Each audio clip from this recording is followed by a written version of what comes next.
Itu Totok Chungha Baptist Church, Emmanuel Mission bro. Bona Bethel School Mission. Naka office tadi.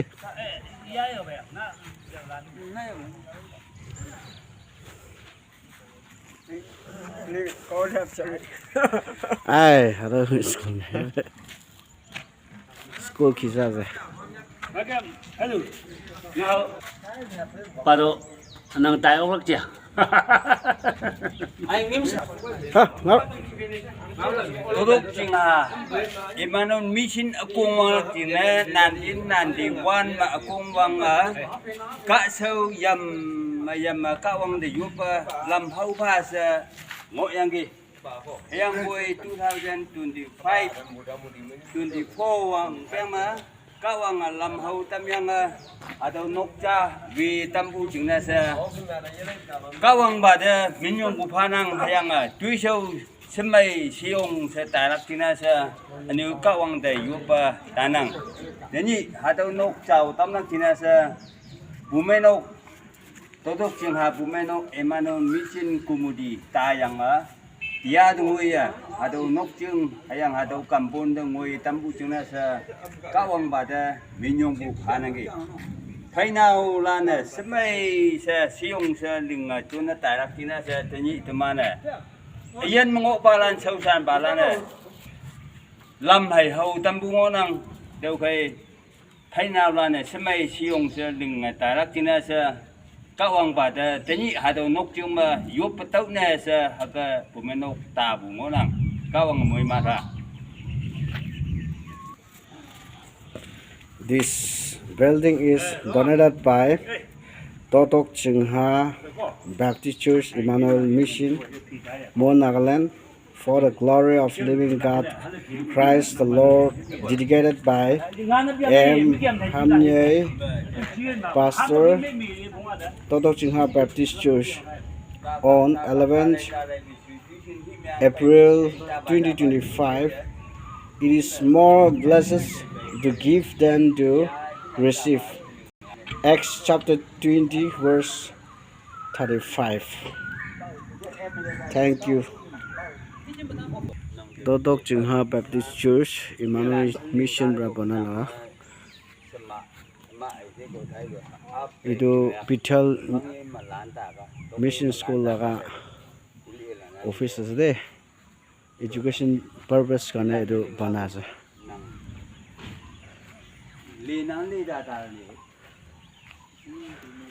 Tahu mai nyau students lana hongkem bu teman kawang de yemeng bu Hindu ibai mana Hindu anu alau kawang de meng bulan sa ini balana munang yang nahalan tam English malak chuna nyau na yang monglo ada nahalan Christian na meng tam fellowship lenga tailak setai bu ada ba chudai phai tau ba noka tau sekolah ke apa tai bona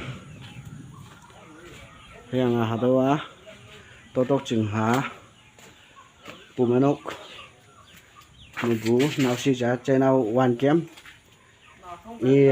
rickshaw nga katok school khonggambu epu nang tau de pumanok Emmanuel Mission dai ada noka tonet menga wi tamu nang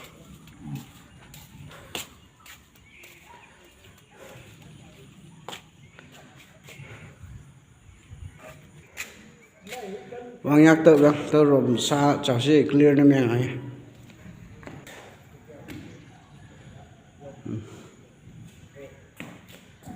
adalana mystery lang yunang iman tau nok wi bulan yang iman ada square feet measurement na meng mo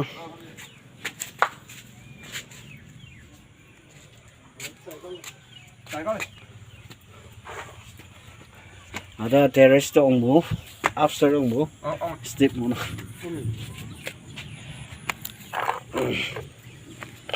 sa square feet measurement na meng mo mystery ยิงนะ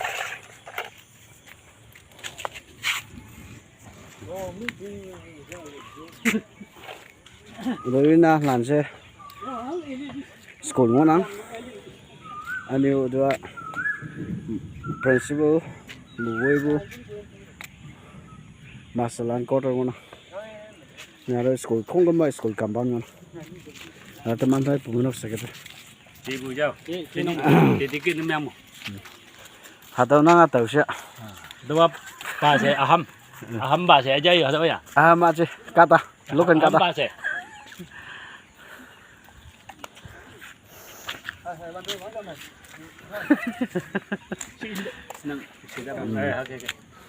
Đó tôi đọc chừng hà bà sẽ của mình đọc pastor cũng năng ở bên em hôm nay pastor xem mình弄. Thank you. God bless you all. Ngắt. tôi chừng hà bù mấy nóc thì mà nó như xin mình đừng bù tao dùng nóc là kim bố mà ai đơn mà tao thì cái nó tao bù cho tôi mà Thank you.